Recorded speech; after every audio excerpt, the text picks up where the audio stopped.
So when we're looking at drawings like this here, I showed this is one that we made with Eiffel Tower and said challenge yourself. Instead of having a block, you have a bunch of holes through this and make it look like a real girder type thing. That takes some time when we're doing the Boolean differencing. So one way to do that, as we've seen, is I can take my block hole and drag that in there. And if I make sure that it's taller than my solid object, then it will make a hole through it. So I can make that block it's a little bit taller and it goes all the way through it. That's pretty big, so I can make that a lot smaller, make it kind of a small little square. So that would punch one hole through it, and I can do that a bunch of different times. Now, what's nice though is once I get that set, and it is both on the top and the bottom, so that when I join both of them, I grab both of those and I join them, group them, then it punches a hole through it. So that makes one hole. And I can do that a bunch of different times to make the same look as my girder thing. Or instead of dragging new ones on and resizing each one, I can select that one. Once I've got it the size I like, then I can just take this thing and, whoa, I zoomed in too far there. Let's zoom out a little bit. I can take this thing and select it and then hold the Alt key down and I can move it, and moves it over and it duplicates the exact same one.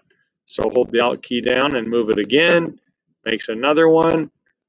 Once I grab it right, it's hard with small things. Oh, I grabbed the corner of that one. That's not good. Zoom in a little bit so I can see this bad chicken. So again, grab the Alt key, grab the object, drag it to the side. It makes a duplicate. Grab the Alt key, drag it down. I can make another one, drag another one. And once I get quite a few of these on there, or let's say I've got 3 of them, now I can hold the Shift key down and select all 3 of those, and then hold the Alt key down and I can drag all 3 of them. And so it just made a duplicate of all 3. Do that again, Alt, drag. Now I've got 6 of them, so that duplicates a lot of them. So you can see how it's duplicating multiple ones. I get 9 of them there. Heck, I can take all 9 of those things and duplicate them again. So I can start making them exponentially larger and larger. Then once I've got them all done, of course, then I go ahead and select them and do my groups, and it puts holes in them. Now, when I did that and I made my holes, it looks like the spacing is not real good. Oh, I didn't get even spacing. So I can go ahead and undo that, and I can select one of them, and I can use the arrow key to move it, and it'll move over bit by bit. Now, if it jumps too far, then I can go down to my snap grid. This is my snap grid. This is the spacing on how far it's snapping, and I can change that. If I had that on 1, and when I select an object and I move it, it moves over 1 millimeter. Let's say I didn't want it to move quite as far, I can change that down to like a 0.1.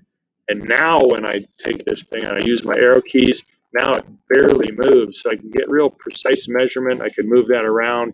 I could use my ruler and measure the distance between things if I wanted to do that to get them exact. But at least with my snap grid making it small, now I can take these things and I can place them and get them in the right position, closer to have my thickness, have everything kind of look right, and then do my grouping on that and make it look a lot better with the spacing in between.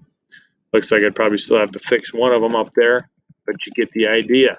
So that's how you would move things around, punch a bunch of holes, and start making something kind of cool like this one here out of your initial Eiffel Tower. All right, we'll see you on the flip side.